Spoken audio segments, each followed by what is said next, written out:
India और श्रीलंका जो है वो तो ऑयल की पाइपलाइन बिछा रहे हैं, ब्रिज एक बड़ा लंबा है जो श्रीलंका से इंडिया तक आ रहा है। तार साहब, ये कनेक्टिविटी का, इन चीजों का क्या हमें पता नहीं था? रहीम यार खान में एक अफसोसनाक वाकया पेश आया है। 5 हिंदू कम्युनिटी से ताल्लुक रखने वाली बच्चियों को स्कूल से वापसी पर अगवा किया गया और उन्हें जबरन इस्लाम कबूल करवाया गया है। दुनिया की इकोनॉमीज चलती हैं किस पर? इकोनॉमिस्ट पर। और हमारी इकोनॉमी चलती है किस पर? दुआओं पर। आपको मेरे ख्याल में पासपोर्ट की कोई जरूरत नहीं है। मेरे ख्याल में आपके पासपोर्ट देने बंद कर देने चाहिए, क्योंकि आपके लोग तो किश्तियों में ट्रेवल कर रहे हैं। हमारी 3 बहनें जो के सेठ लीला राम के बच्चियां थी, तो उनको यानी कि जबरन ही जैसे कहते हैं अगवा किया गया और उनका धर्म परिवर्तन किया गया। मीटिंग के दौरान जैसे ही वजीर आजम ने बात शुरू की तो IMF की MD ने उनसे कहा कि आपने अभी तक टारगेट्स पूरे नहीं किए। ये सुनकर मैंने मरियम औरंगज़ेब और शेरी रहमान से कहा कि जितनी कुरानी आयात हो सकें पढ़ना शुरू कर दो। पाकिस्तान का मामला है, मैंने कहा जितना दुरूद शरीफ और आयतुल कुर्सी पढ़कर फूंक सकते हो करो, ताकि अल्लाह ताला पाकिस्तान के लिए आसानी पैदा करे। मोदी साहब से मुराद मेरा ये था कि नेशनलिस्ट ले आए, चाय वाला खुदादा ना जो होवे पाकिस्तानी। तो इसका मतलब ये हुआ कि हमें IMF का जो ये प्लान है वो 2 ख़वातीन ने कुरानी आयात का विर्द करके दिलवाया है। Pakistan through a third country Ukraine को हथियार या कोई असला फराहम कर रहा है। पाकिस्तान गुज़श्ता 40 साल से दहशत गर्दी की जद में है और ज़्यादातर जो दहशत गर्दी पाकिस्तान में आई है वो कि किस तरह भारत और श्रीलंका जो है वो पेट्रोलियम पाइपलाइन बिछा सकते हैं, और इवन के लैंड ब्रिज की भी बात हो रही है। आप अभी इमेजिन कर सकते हैं कि ये कितना बड़ा और एम्बिशियस ट्रिप है। और श्रीलंका के सदर का ये 2 दिन का ट्रिप है इंडिया का, और जब से वो उन्होंने ऑफिस संभाला वो पहली दफ़ा श्रीलंका पहुँचे हैं। और उनसे पहले आपको पता है वो राजापक्सा फैमिली थी एंड ऑल दैट, और फिर जो कुछ हुआ और फिर economic conditions and all that, और इंडिया ने बहुत ज़्यादा मदद की है।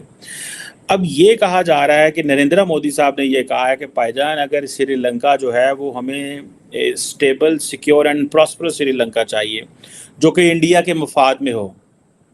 और उन्होंने कहा है कि वो सिर्फ इंडिया के मफाद में नहीं होगा, वो इंडियन ओशन रीजन के मफाद में होगा। वो पूरे खित्ते की बात कर रहे हैं।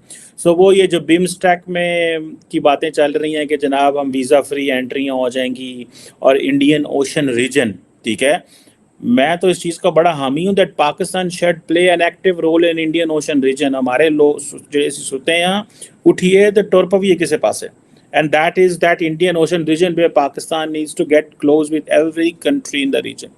अब मज़े की बात यह है कि ये चीज़ें जो हुई हैं, ठीक है जनाब, और जब श्रीलंका इस सारे इकोनॉमिक क्राइसिस में आया, डिफ़ॉल्ट हुआ, फॉरेन जो सारा कुछ हुआ, इंडिया ने तकरीबन $4 बिलियन की एमरजेंसी असिस्टेंस दी है श्रीलंका को। और आपको याद है जब साबिक़ वज़ीर आज़म पाकिस्तान के जो कि मुस्लिम उम्मा का जिन्हें लीडर बनने का बहुत शौक से, वो चाहते सन मैनू लीडर बना दे उम्मा का, मैं सारी दुनिया के मसले उम्मत के मसले हल कर देंगे। कार जिन्हों कहते हैं हमारे पंजाबी च मुहावरा पल्ले नहीं तेला कर दी मेला मेला। तो the gentleman was asked went to Sri Lanka and he didn't talk about Indo Pacific, he didn't talk about anything, he only spoke कि जनाब हम श्रीलंका को $50 मिलियन की क्रेडिट लाइन देंगे फॉर डिफेंस। ठीक है जनाब, वो की लेना कि $50 मिलियन तक की होंगे, 4 गोलियां 5 शरे 3 बंदूक होंगियां, ऐ ही होना सी और की होना सी। मतलब what else can we give. मतलब एक मुल्क है, आपको पता ही नहीं है कि उसने 2 साल बाद डिफॉल्ट कर जाना, आपकी इतनी अंडरस्टैंडिंग है उस मुल्क की, और आप उसे कह रहे हैं $50 मिलियन देंगे, आप जो है ना कोई शॉपिंग कर लो साढ़े को। ठीक है जी। इंडिया 2030 तक चाहता है कि अपनी जो डिफेंस की डिपेंडेंसी है वो ड्रोन के हवाले से बहुत ज़्यादा स्ट्रॉन्ग होनी चाहिए, बल्कि वो कहते हैं कि दुनिया में सबसे ज़्यादा होनी चाहिए।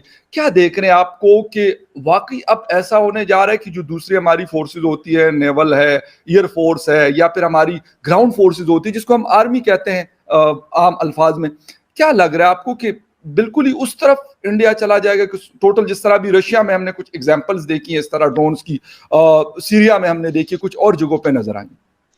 फकार भाई, ड्रोन इज द फ्यूचर, क्योंकि एक तो लो कॉस्ट है।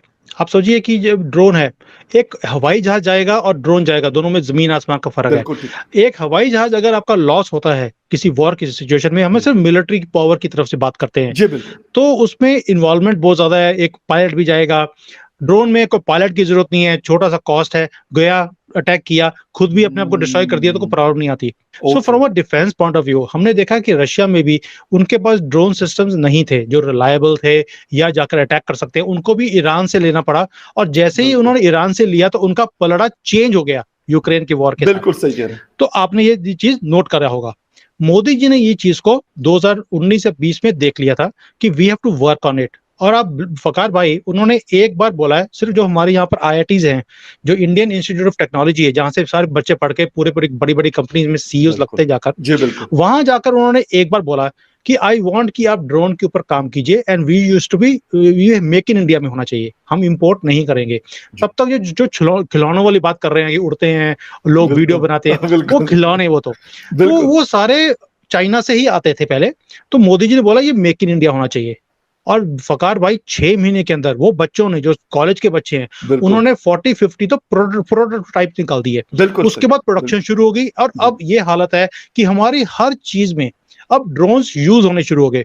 मैं खुद, क्योंकि एग्रीकल्चर फील्ड में मैं बहुत काम करता हूँ, इंडिया में भी, चाइना में भी, तो चाइना में एग्रीकल्चर में ड्रोन की जो इन्वॉल्वमेंट है बहुत ज्यादा है। तो यहाँ पे जो स्प्रे करना है फर्टिलाइजर का या कुछ भी करना है, वो सारा ड्रोन से होता है। तो मैंने इंडिया में भी वो शुरू किया है, जहां पर आपका फर्टिलाइजर 10% की जो लागत है, सिर्फ 10% लगता है, 90% सेव हो जाता है। सो इसका जो यूज है वो सिर्फ और सिर्फ डिफेंस का नहीं है, डिफेंस में बहुत बड़ा इन्वॉल्वमेंट ड्रोन का आएगा। जैसे सर्वेलेंस करनी है, आपको कोई प्लेन उड़ा के लेके जाने की जरूरत नहीं है, ड्रोन जाता है, पूरा घूमता रहता है, उसमें 30 घंटे 40 घंटे भी घूमता है, एंड वो सारा आपको इंटेलिजेंस का काम भी है।